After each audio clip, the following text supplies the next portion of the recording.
Ladies and gentlemen, boys and girls, welcome back to Reaction Time Rumble. This is the Rumble stage of Reaction Time. What a dumb name for a thing. I hate that branding. I don't like to take notes at all. Like, that's been my least favorite. It's the worst song they've done in years. Oh, I haven't even heard the song. I need to look at that. It's mediocre. I mean, it's more to me that it makes me feel like I should be studying for something, and I start like breaking out into a sweat, and then I have nightmares about, waking up late for finals or something again, and then I remember that, oh yeah, I don't have to give a shit because none of these games even matter. And then I'm okay. It was really funny when I was going through clothes that are hand-me-down for my toddler, and apparently Nike had like a whole campaign called Take Note, and I'm like, oh, I see where we got it from now. So did the Utah Jazz. It was their big playoff slogan for at least 1 year. Jeez. Oh, that actually is at least funny. Yes. Like, aha, That's dad joke. Yes.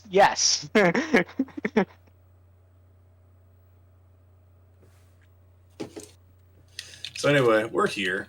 It's the three of us, as it usually is. And we're sponsored by the usual thing. Steven, what's that on your head? That's a nostalgic hat that I'm wearing. But Eric, what's that on your shirt? Oh man, is that some nostalgia you got on your shirt? Some nostalgia I have on my shirt. How did that get there? It's like spilled it everywhere. It spilled it. If you want to get nostalgia spilled on you, you can go to the Funky store, funky.store, where you can pick up some nostalgia merch, and you can put it on you, and people are like, what's that on your shirt? And then they'll flick you in the nose, and you'll be like, hey, funny guy. And then you beat him up. So if you want to get in a fight, get some funky merch at funky.store. There you have it.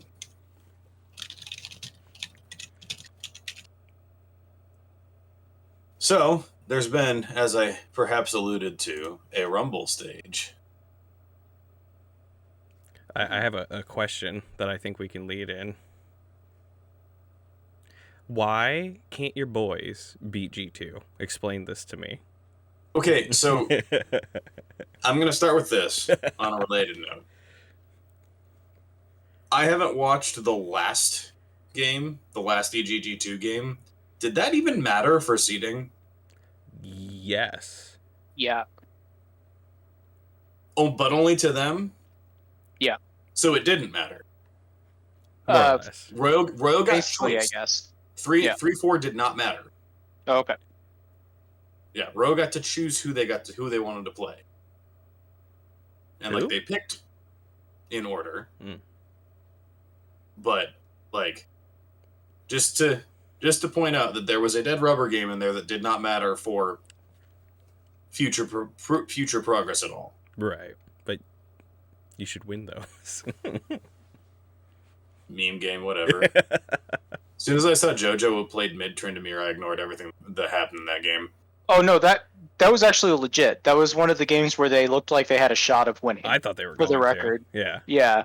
They could have won that game, and then they threw.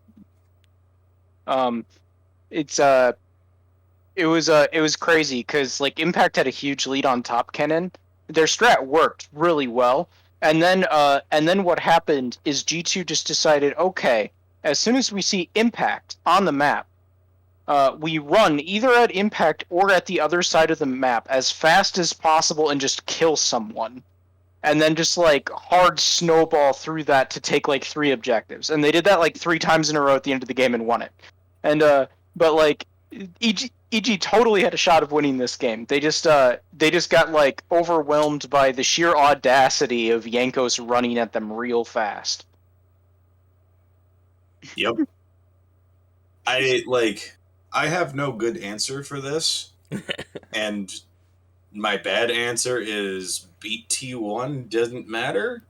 Well, okay. First of all, I'm just super excited to see that even a team of the caliber of T1 can yeet it into Danny's grasp at the Baron Pit several times. Okay, so I'm moving on from the G2 talk because I'm going to talk about that. Because they had to rely on us to beat PSG for them to go through into the last 4. So So they can suck a bag of dicks. We'll get to them. So the T1 game, like they got gapped in lane really hard. However, the first Baron was a little bit Danny Magic. The second Baron, Inspired was played that could not have played that more perfect. Like, that was all Inspired. So I don't want to not give credit where credit is due. The Nocturne pick did such work in that game. Oh, it was great. And I talked to Pastry Time on Twitter a little bit after that game about the gameplay mistake that led to that. So I think it was the second Baron in that game that EG came in and took from under T1. Gumayushi was on Callista and Keria was on Taric. Keria had his W on Zeus, I think. So the way the fight played out was Keria and Zeus went to the front to try to engage Jojo, who went on Galio to try and hit the taunt. Guma Callista hopped around the back of Baron Pit as Keria hit Taric. So you have both bubbles of your Taric R on your front line and nothing on your back line. So Guma doesn't get Taric R. Inspired Nocturne ults into the pit, one shots him, steals the Baron from under Rend, because you can't Rend and you're dead. No, that's the one time. so like, and it's like Freak flamed the fuck out of Guma on cast for this, like, which I thought was maybe a little bit overkill, because like going back to watch the replay, it was like, I think the play needed to be Keria needed to put his W onto Guma to make sure he got that ult on him, rather than having it be on the front line. But also, like, maybe Keria, I don't think can path safely to where Jojo is, so he has to go around the back. So I think if anything, it was Keria's misplay to not have the Bastion. Is that what that ability's called? Yeah, the link. Yeah, on Gumayushi to make sure, because it would have gotten on he and Faker both if it had been on the back line, and Faker got into the bubble and Guma didn't. So like that was a moment that, like, if Guma gets the Taric ult on him, T1 gets the Baron, and then the fight goes how the fight goes. Like, I don't know if EG win that fight or not, but like that was a big moment in that, because that was the point where I think that they take that Baron and it swung like 6,000 gold in 45 seconds. They picked up every piece on the map for because the first Baron stalled them for time and kept them in the game. The second Baron, they went and took 3 turrets. It was an objective bounty for them. Like, it was an immediate like 4,000 gold swing on the team. It was insane to look at the gold graph. Like, I went through and watched it in slow motion to see how fast it jumped. It was unbelievable. So this also was like a part of the, like, there have been like 2 weaknesses people have seen from T1 in this tournament so far. One is that Keria and Gumayushi sometimes in lane phase int a little, and then the other weakness is that they build such amazing gold advantages in their early game that they like throw late game fights occasionally at things like the Baron Pit or at like a dragon, because they're just too cocky, which is like incredible to see them like actually play exactly into EG's comfort spot, which is these huge team fights around Baron or major objectives.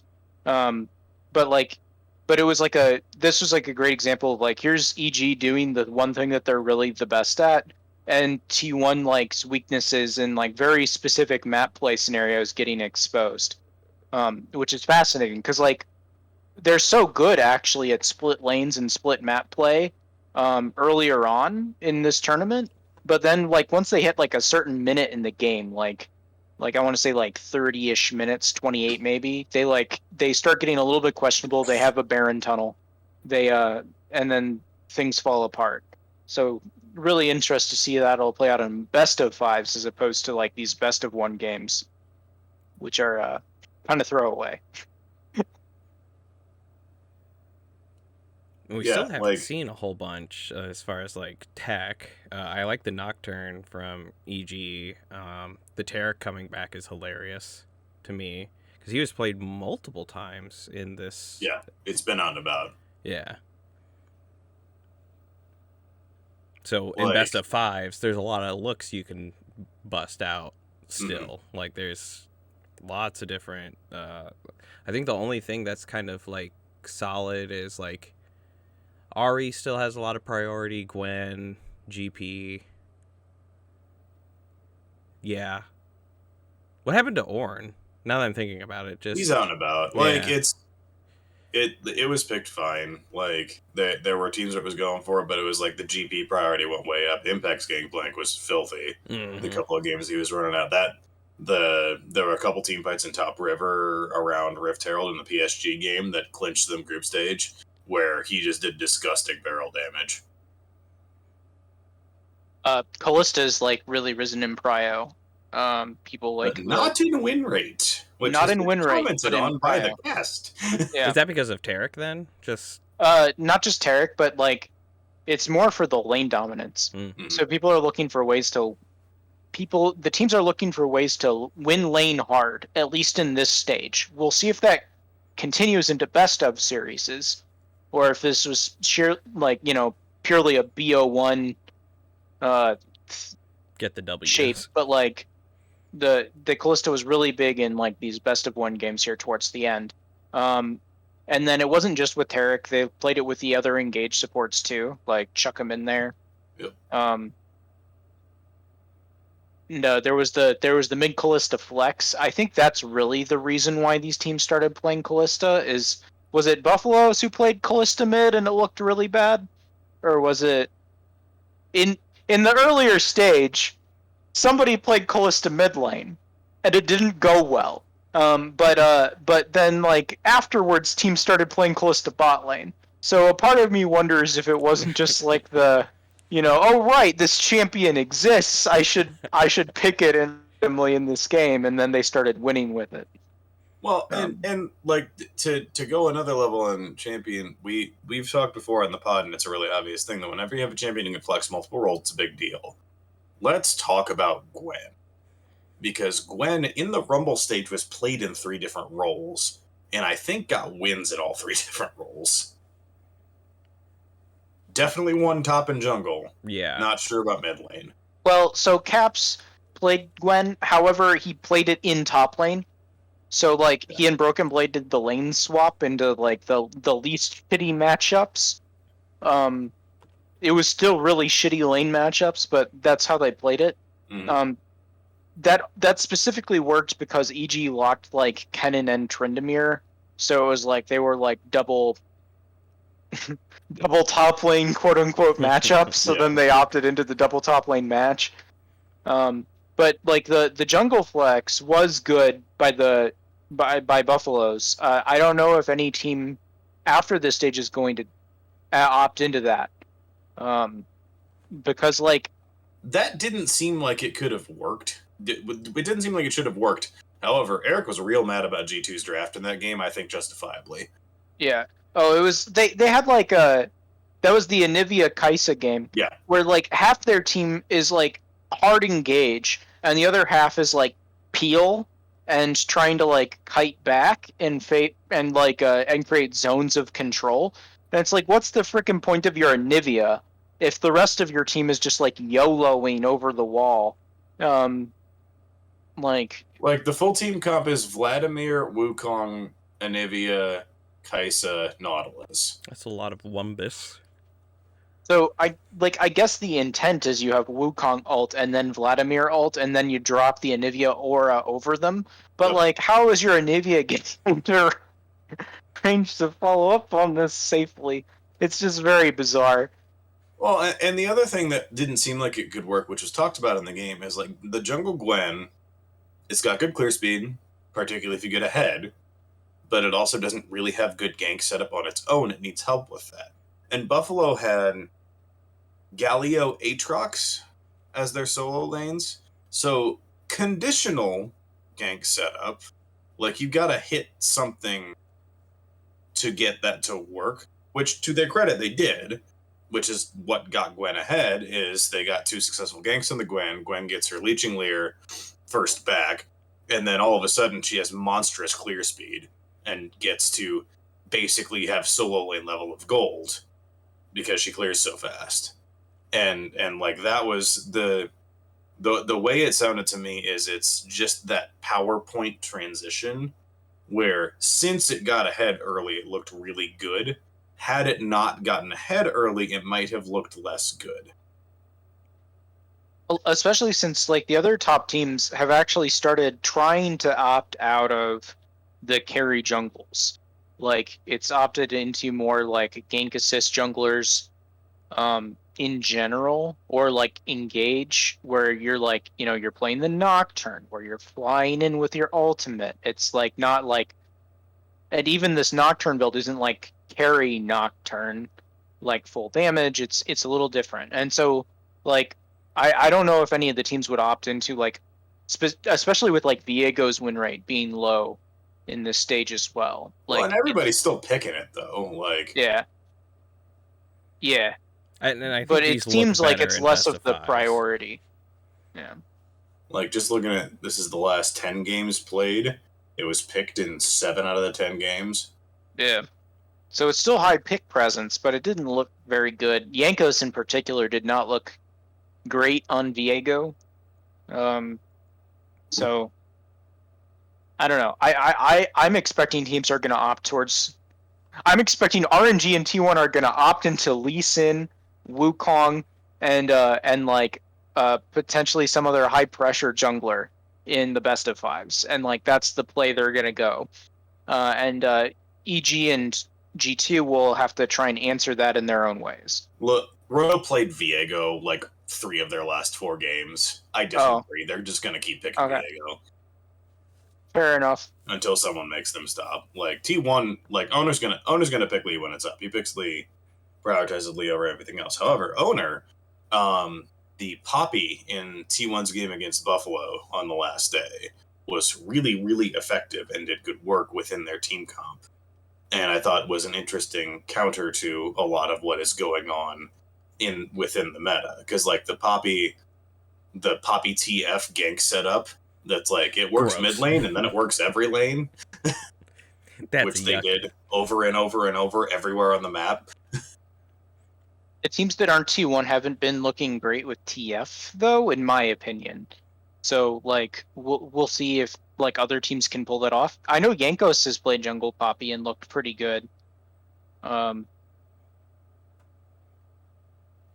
we'll see. And Yankos was the one most recently to pick out the jungle Wukong in that game against Buffalo, which is also an interesting kind of side meta pick right now. And that has flex opportunities as well. So when we get into these best of fives, like the Gwen Wukong swap around or do whatever, that becomes really valuable, especially if you're trying to like lock something as a takeaway and then pivot around how the pieces fall. Yeah, forcing people to ban Senna around to a pick ban is pretty good.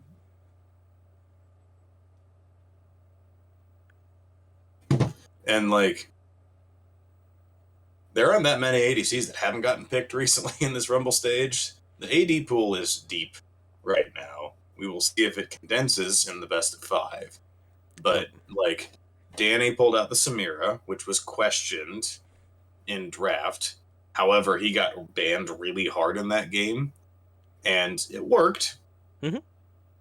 But that was like, against that's been played. PSG. Triss has been played. Jin's been played. Zaya's been played. Aphelios been played. Kais has been played. Ezreal's been played. Yeah, the Jinx game. Yeah. Yep, like Misfortune. There's the bot lane, like using bans on bot lane I think is an interesting strategy because like, and I think it's going to be part of the story of Royal EG in the semifinals because like it wouldn't surprise me if EG tried to mess with Gala, but I don't think it's a good idea. And similarly, Royal could try to mess with Danny, but I don't think it's going to do that much. it'll be more of like a how do the teams opt into with the matchups themselves, and like what's that play style look like. I'd be nervous about the Ezreal pick if I was EG, because like Gala looks absurd on that, and Danny has looked awful on it every time he's played it. I'm so Yeah. tired of seeing it. yeah. So that seems to me like a weakness anyway, with like how that goes, and then that also gets Ming Roam Prio over Vulcan, Yep. which is not great as far as the looks go. I think that EG's Kaisa gameplay looks good though, or can look good. So maybe that's their answer.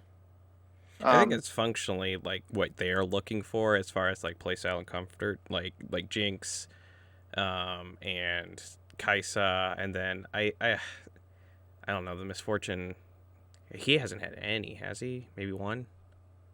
In all of not in this MSI? stage. Yeah. And I stopped caring about the first stage because like those games were all trash. Those were really rough. I had a buddy that was like, okay, now I can start watching. Like now these seem a little bit more like a competitive gameplay, and I was like, The numbers in the numbers in that stage were not good, but like, yeah, it almost ruined my like eye test, like going into like the Rumble stage, because it's like all of a sudden in Rumble stage, all these games look super close, and it's like, okay, are these games actually like competitive, or is it the fact that I don't know what competitive looks like anymore because there were just so many stomps that like were like in my eyes for like a week, and it's like I just can't tell. Like I don't know, is PSG just as good as T1 and RNG? Because they looked like it in a couple of these games early on here. They're not, but it looked like it because you're used to like these like 4-6K gold leads at like 14 minutes. Yeah, and I think they've made T1 at least look the worst they've looked in the whole like tournament. So that something's got to be said for competitive like environment.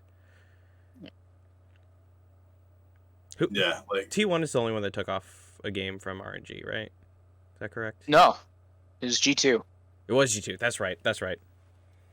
Yeah, G2 won against T1 and RNG in the first half of the round robin, and everyone's like, G2's the favorite to win the tournament. and then and they lost like 5 in a row to every single team basically, and it's like, oh, never mind. Abort.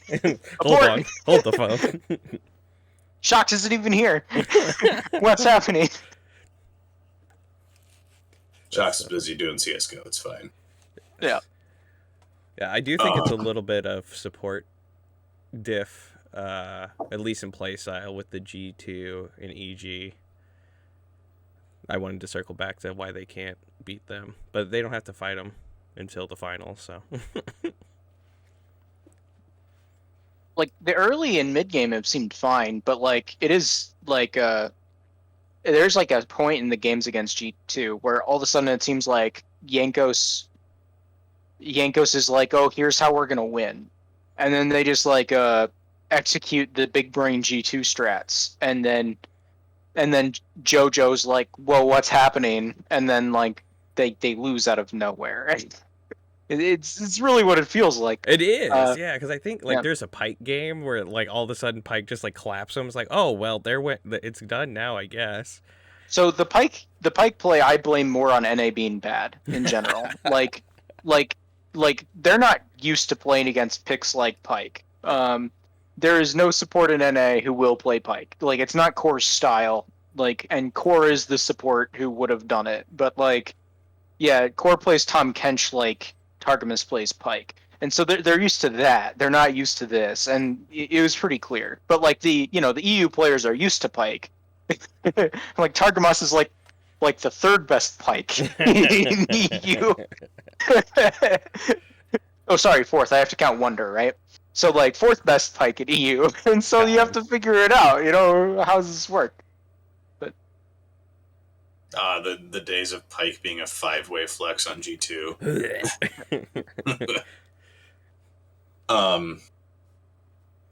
What's your vibe if you're G2 right now? Sorry, are they who did they get picked by again? They have T1. They have T1. I think their vibe's pretty good actually. They didn't get picked by RNG, so like So at least as far as like the G2 like how to say it, the mythos, the storyline. This is their comfort zone. They're playing the Korean team before going to face the Chinese team in the finals. Nice meme. Yeah. So like it. So like this is better than if they got an RNG. You act like the Chinese team is going to the finals. Yeah, I do. But like the point being is that like I think there is a mental edge that you get from that. That being said, they are definitely the underdog in this matchup. Like T1's, like Zeus and Owner have looked absolutely incredible, and Faker's on form. So like I'm super ready for this Caps v Faker best of 5. Like that's what I'm talking about right there. Are we placing bets on game score? Or just putting it out there? Hey, What would we bet? I'm not Like, not a do you have wager. something in I mind? suppose I guess Oh. we could just claim where we think that set will go. All right, so if there's nothing on the line, I'm saying 3-2 G2. Let's go. Yes. But like, I'm just hoping for a lot of games and then it being fun. I want fun League of Legends. Damn it! You don't want G2 tilting off the face of the earth and going 0-3. I don't want G2 tilting off the face of the earth. I don't want more like sad PSG games. I don't want like, e.g. like feeding kills early and then needing to win fights randomly at 40 minutes. Like, I want entertaining, complex League of Legends. That's what I want. 3-0 T1. Ooh. Yeah. Ooh.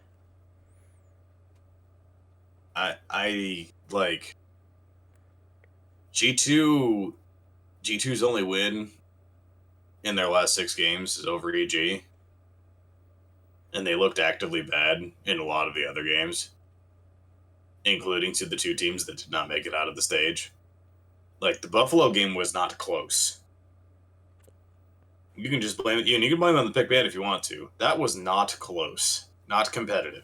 Oh no. Like, and I think they might be broken. And I'm going to trust T1 to punish that. What are you thinking then, Steven? You made us say stuff. Yeah, I think it'd be hilarious if it was 3-0 T1 and that's just kind of like how they go out is with the whimper after coming out of the gate so strong at the beginning of this round just to like just get absolutely downloaded and clapped by the T1 machine. And I think T1 is better at the game, and so unless G2 has some just some way to just dominate the game or pull out some banana bonkers win like the Yasuo pick or something that like T1's like we can't team fight our way out of this one, guys. I don't know. I do think is it fair to say that T1's been pushed off completely of their poke comp setups now? Well, Jace is just not prioritized to this tournament after nerfs. So it's pretty safe to say. Okay. Like they're still they like Ari a lot. So Mhm. like I'd expect Ari or TF primarily is like their focus is in mid lane, paired with like the Lee Sin or the Poppy Nonsense or something, and then going through mid to top lane as Zeus is playing a carry. That's their game plan.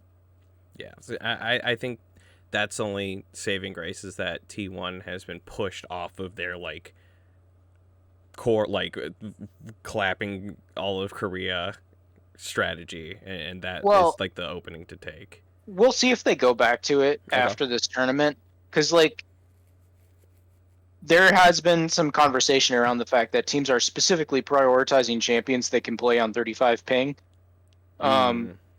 So like that could be a factor. So maybe after Sure. the tournament they go back to some other stuff, but they look solid. Ping nerf is You ever OP. play a poke champion on high ping, Steven? Always. The ping of my brain and my ability. You ever play poke champion on 200 ping? 200 ping, Jesus. So I have an account on the Oceania server, and I've played a couple of ARM spot games over there with some people, including a couple of former OPL people. I played Ziggs in one of those games on 250 ping, and it's like being on drugs. You have to see into the future before you throw your cue out. Oh my god. It actually is a fun thought exercise as much as it is anything. Ain't no mechanics about that, baby. You got to figure out where they're going to be before they know where they're going to be. Is that like 5D chess conditioning? It's like I have to see Pretty 10 minutes much. into the future of this game and plan out every one of my moves ahead of time. Well, that's kind of why people who are used to higher ping have a hard time with less, is because like you're actively conditioned to like account for lag. Like you can do it. Like the human brain is a powerful thing, and so then all of a sudden when you don't have that lag, like you start whiffing because it's like, wait, they're It's doing they're not exactly there yet, or my button Well, went too fast. What's going on? If you ever watch like a Bronze Challenger stream of like a support player, they'll just miss hooks with Blitz and Thresh all the time People are because they'll be throwing them out predictively, and you can't predict bronze players. They don't know what they're gonna do. They don't know. They don't even know what they're They doing. don't know what they're supposed to do, so they're not gonna do what they're supposed to do. Yeah. So The that's thing how I always G2 remember. can beat T1. If The if thing they I don't always even know what remember they're doing. about these latency conversations was when one of the Mars rovers was landing, I think Prosperity or whatever. I was at the St. Louis Science Center and they had a guest who was like an astronaut who was talking about Mars rovers and stuff, and it's like, yeah, so if we want to actually like have someone here on Earth controlling rovers on the moon or on Mars, we go for kids to do it because they're dealing with like high ping or latency on controller inputs and then directing the rover around, but adults can't deal with that like super high delay on what they're doing. so it's like try and train younger people to do that kind of stuff. So it was really funny because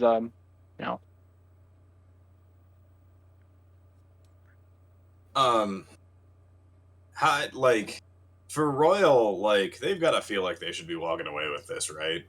Again. yeah, They should. They should go in with that confidence. It And was that like will be their T1 downfall. T1 has not like T1 finished with almost as good of a record as they did, if not did T1 win the last game of the day? yeah. They Mhm. T1 beat them in the last game. So they finished one game worse or tied. I forget which. I think 2 games Two. worse. 2. And yeah. Yeah. And it was a stomp like that last game. But it wasn't T1 fixing their problem in that matchup. Their problem in that matchup is if they get to like 35 minutes, they just start losing. So LPL things. yeah. So like I agree that RNG should feel really confident rolling forward in this. Their team fightings look better than EG's and G2's and T1's. Gala has looked like arguably the best player in the tournament. I'm Yeah. gonna say that. Gala has looked very comfortable. Like the other thing is that I don't really feel that teams have shown cards against RNG specifically yet, though. Like these best of 1 games have felt like teams are trying to show their cards and like how do they play their stuff or execute their comps or their strategies. And because of that, like no one's actually tried to take them off their game, it's felt to me. So I need to see if like in this EG series, if EG can actually do anything to change up RNG's game plan. Like can they make them play the game differently or disrupt their early game strategies? Because if you don't, you're going to get to 40-minute team fighting against RNG. Good luck. Yeah, like Royal has to feel the best of these 4 teams going into this, just because like they've shouldn't have any problem with EG in theory, and then like it feels like they have a gear that T1 hasn't shown yet in the final, and that's likely going to be the final, and so like it just seems like there's a comfort level, right? You talked about that with Gallus Play. They won this tournament last year, and it kind of looks like it, even if some things were slightly different. Does Royal tunnel on Baron? That's the real question. Oh no, Oh. LPL teams will fight you before objectives. That's like one of the key differences between them and these other teams. So like, you know, if their cooldowns are up, they'll fight you, and that's about it. So I don't think that they have the same risk there, because like they're more willing first off to like not tunnel, and they're also more willing to peel off of objectives for team fights. Yeah, EG's getting clapped. Eh. They don't have their guardian angel to seduce the other team into Baron Pit to die. So how does it go? The only thing dog, shut up. The only thing I have is I feel better about Impact in that matchup than I do about any other player on EG's side. And I think that there might be something interesting, depending on how that shakes out. Because Ben hasn't looked exceptional in this tournament. He said in interviews that like he kept trying to style on people, and that he's now like trying to play more for the team and not like opt into his crazy plays. He said this in interviews. It's yet to be seen if he actually does. Yeah. But or maybe he needs to try and style on people. Like maybe if he's trying to play safe, he just looks bad. It's also a thought. That ain't the LPL way.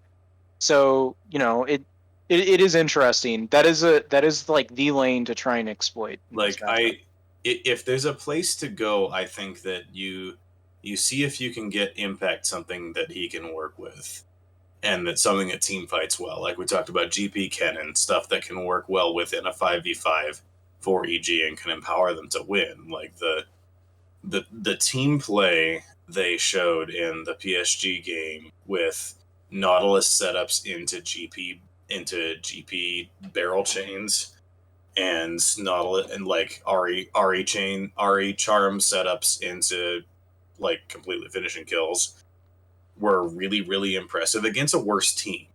But like I was so impressed with how they played that game. I think that there could be opportunities there because they do team fight well. It's not at the same level as Royal, but like EG's here because they team fight as well or better than any other team in NA. So I'm not as scared of the team fights as I probably should be. And like we'll see. It's either way, you have JoJo and Danny have gotten to the semifinals of a major international tournament. Yep. Completely invaluable experience for them, yeah, regardless of how this goes.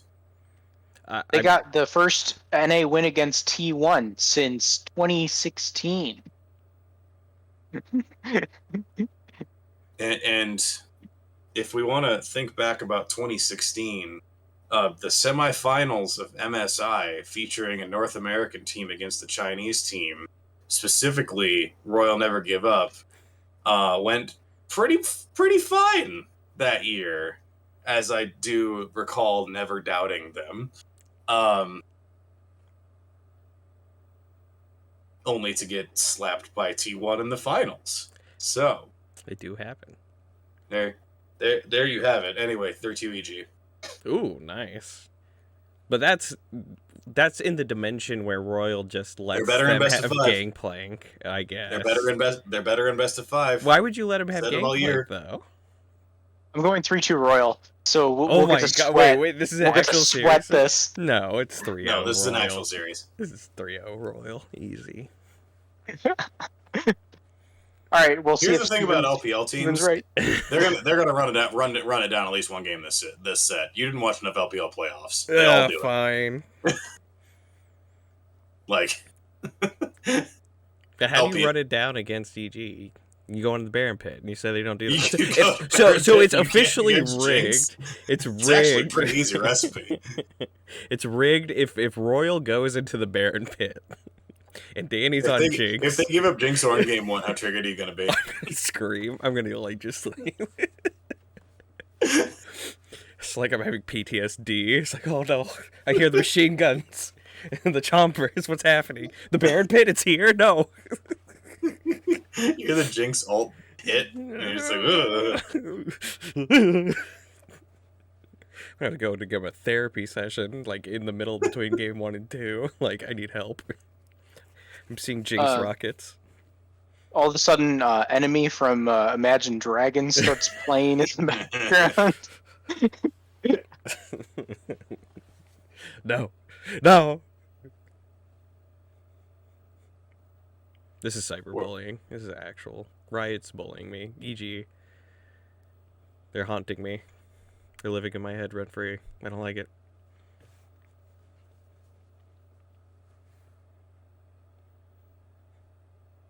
So you're saying EG gonna drop a and GIF of that for T1. real quick. No, not a GIF. So EG and T1 in the finals then.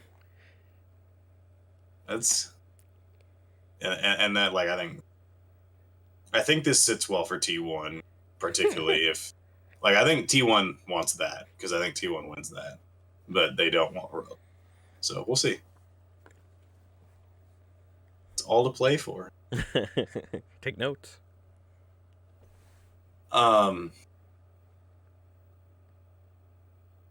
So other thoughts.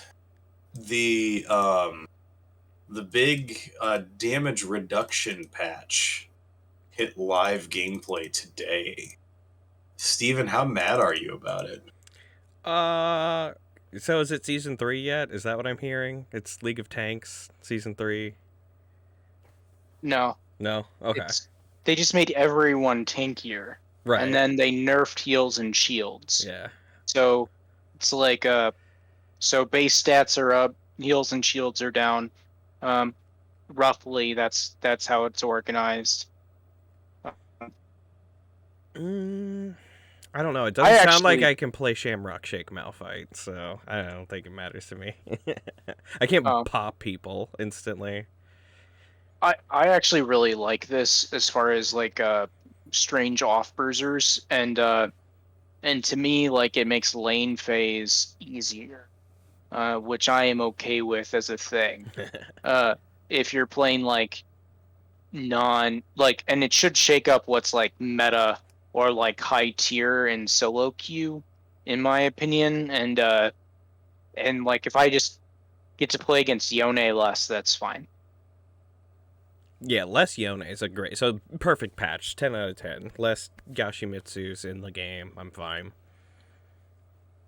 I'm reading this Reddit post that says Viger might be OP on this patch. Oh, well, I guess I'm patching right now, reinstalling League. Viger's been quietly OP even in the course of this tournament, so that does not surprise me. And Shyvana, one of the strongest junglers, man. Interesting. Oh, game's calling to you, bro. It is. Is it AP shy or is it a DPS shy? I don't think it matters. Okay. I think it's. I like AP it's more. based off of base stats and clear speed, so you know. I don't know if any items were changed around or monkeyed with for the healing and shielding part. I don't think that should matter with shy though. I guess pen if they mess with magic pen stuff. There's also the conversation about one of the ones that I imagined was going to be good is in here, which is Senna, because Senna getting her defensive stats buffed just kind of helps the thing that made her killable. Ew, yucky. But the sustain power is slightly down, so it's harder to hard punish in like the 2v2, but like the sustain is like more like the jungler could show up, and I don't know, like could be better, but you know, I'm one of those kinds of champions being good is better than all of those kinds of champions being good at all times. Yeah.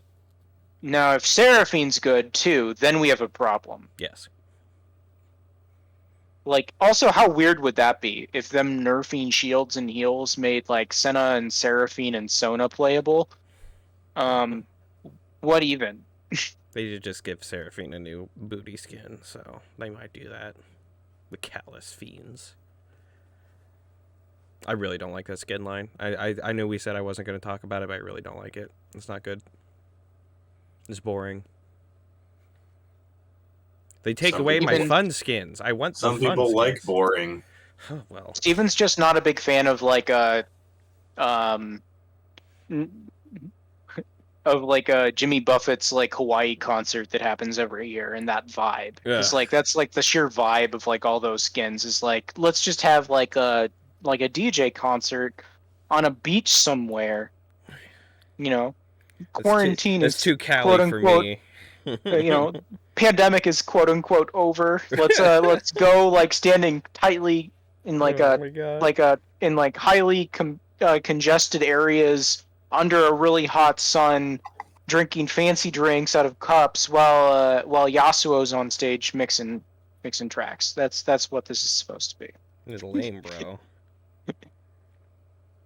I don't like it. I don't like it. I don't know. I feel like just like every like. I don't even think they've. I guess they still do the holiday snow. No, they don't do the snow down showdown stuff. Like all of the fun stuff, like that reminds me of old school League. Is just so done. It's just Anyway, since you're getting mad, you want to be mad about the new champion too? Yeah, I want to be. That's not a monster. That's a female in a cape with arm pokies and a mouth chest. Like. It's not like if you're giving me some kind of Empress Queen to rival Rek'Sai, this isn't it, fam. This is not what we were promised. Is Daddy Kog'Maw going to come out looking like Swain with purple? I don't like. Come on. It's not a monster. It's a manta ray transformer girl. That manta ray face is terrifying though when she does do a transform. Yeah, the real spook. Yeah, for like the 5 seconds. They even show for like it the 5 seconds. Yeah, real spook. Real spook. Heckin' spooky. Oh, I'm surprised. Yeah, that's not. I should be sucked into a Void event. I've been waiting for a Void event for so many moons since Rek'Sai dropped, and it's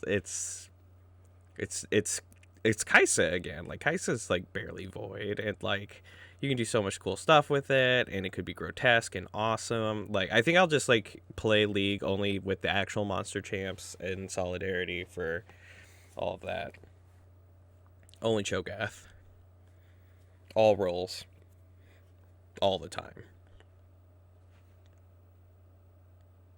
All right. Other thoughts on people that I might tempt you with. Thoughts on Immortals announcing 3 additions to their roster, including Ignar and Lost and Kenvi. Eric, tell us about Kenvi. So he was like the 100 Thieves Academy jungler who came up through their next system. I don't remember too much about like his like specific champion pool or picks, but he definitely was like the top prospect jungler as far as experience. I'd put him above like NXI and Rosethorn and that crew. But he's also like fresher than them too. So it'll be interesting to see how this shapes up with him getting time. Also then with like what does that mean for 200 Thieves? Like the real exciting thing then is okay, who is 100 Thieves next picking up for the next new thing? because like like General Snipers, like their current like hotshot prospects in those like lower teams, like they had him sitting in with them in playoffs on stage. So we'll see how like who they bring up next, because they've turned into a pretty powerful talent funnel. Other than that, like Ignar and Lost is a great change. I don't know. I'm hoping this team looks acceptable. Turtle's cooked. It's over. Yeah. Turtle soup. Yeah. Yeah. He doesn't make up much content either, does he? Does he have like a solid presence? So he does, but then he requires, because he's assigned to an org, it requires the org to do it. Because Right. like he's really good as an org face, less than Mhm. like a streamer, you know. Right. And so like after he left FlyQuest, orgs really haven't been taking advantage of him in that role because CLG did CLG things, and then he went to Immortals, and they tried a couple of stuff, but like they just didn't have the reach and they didn't do a great job with it. They were focused on other things because they're like their whole management hierarchy got tossed this Blasted. off season. Well, they left. So like Yeah. Giotto left because he got a new job, and then the general manager left, and so then it was like suddenly Revenge is the person on the org who's been there the longest, and that was like really bizarre in the off season. So like they've had other issues to worry about than content necessarily, but they need to do something more there.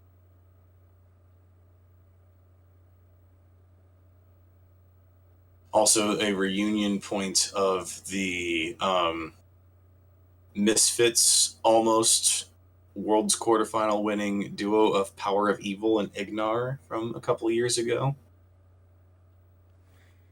Yeah. I'm And really surprised Power of Evil is still sticking around.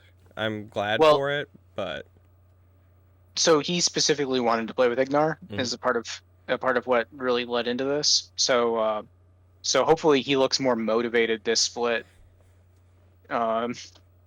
with how the roster is shaping up and having a bit more say probably in how it was constructed for this split. because this almost feels like the FlyQuest roster that went to like finals, semifinals, or whatever, not too many splits ago. Yeah, went to Worlds. Yeah, Yeah. it looks kind of like them.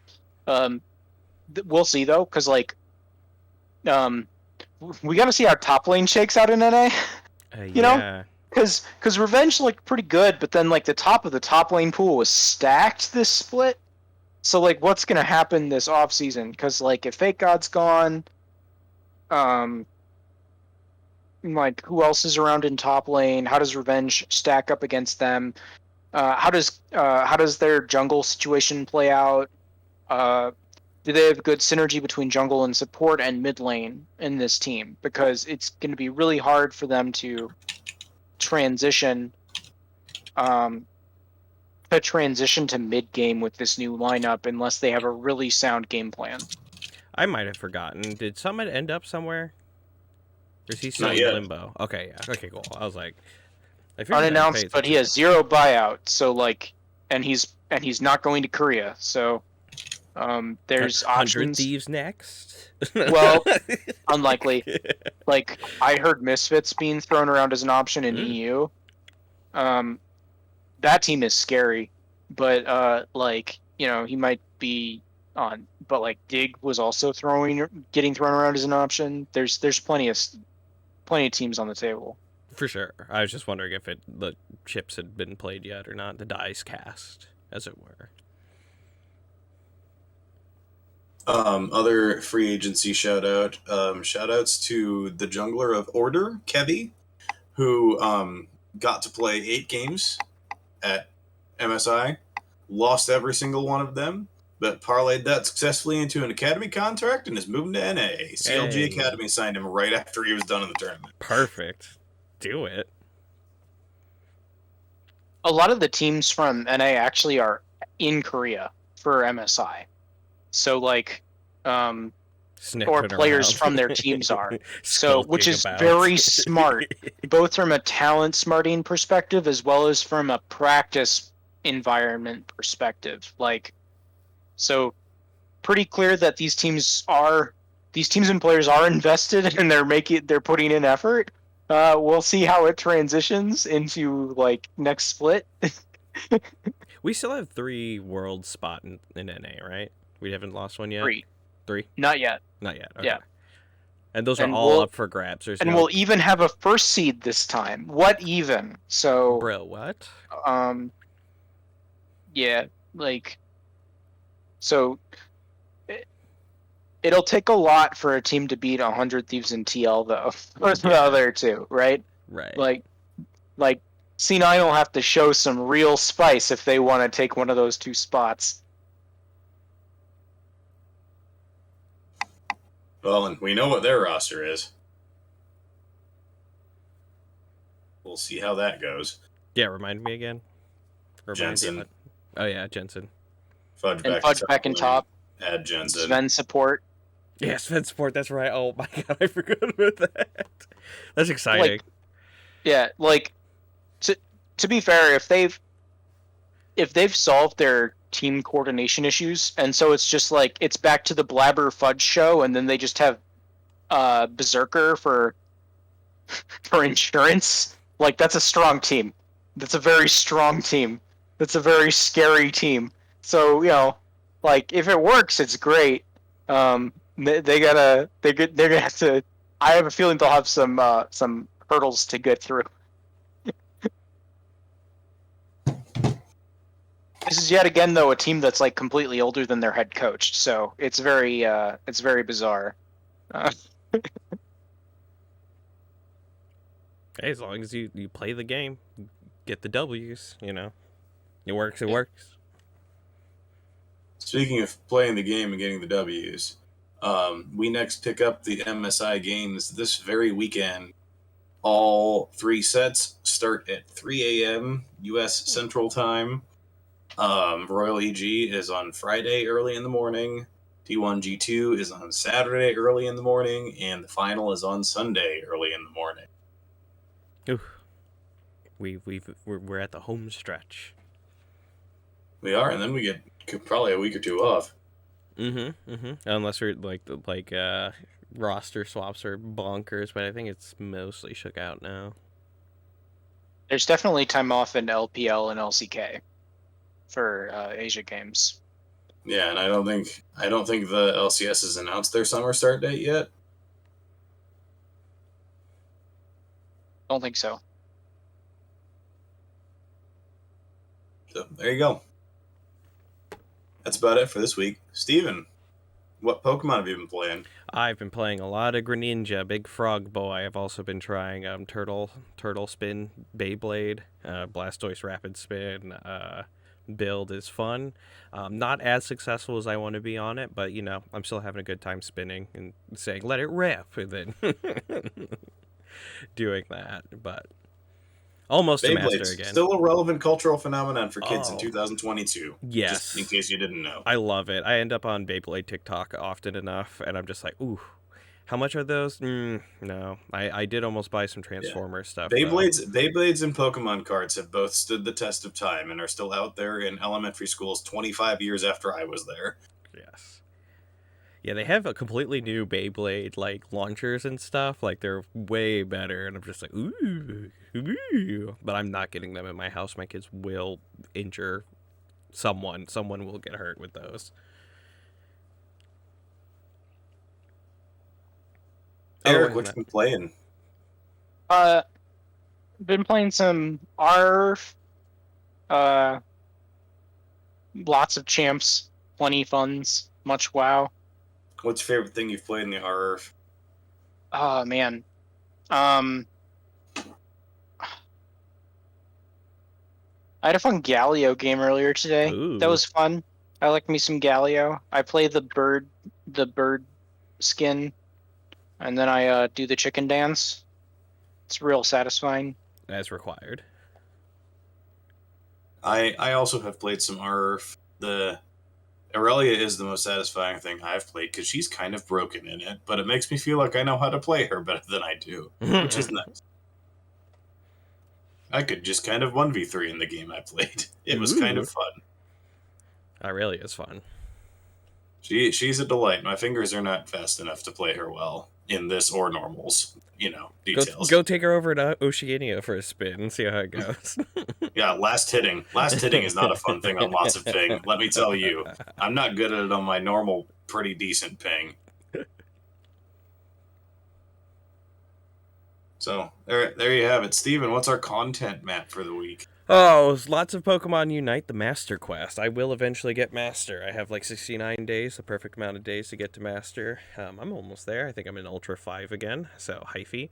We're also playing through Scott Pilgrim versus the World Complete Edition on the Switch. That's been a lot of fun.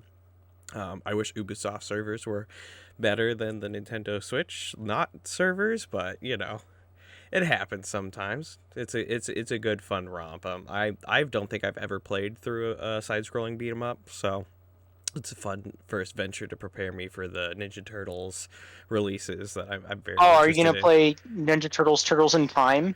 I think so. I think Oh that's. my gosh. I definitely, the Cowabunga collection's coming out, so if that has like online play, like that's gonna be really really fun. And also Shredder's Revenge looks really good, so I want to snag as much of that as possible. I want some Teenage Mutant Ninja Turtles. I feel like I kind of missed that wave from my childhood, but it's always been an interesting franchise to me. I think it was before your time.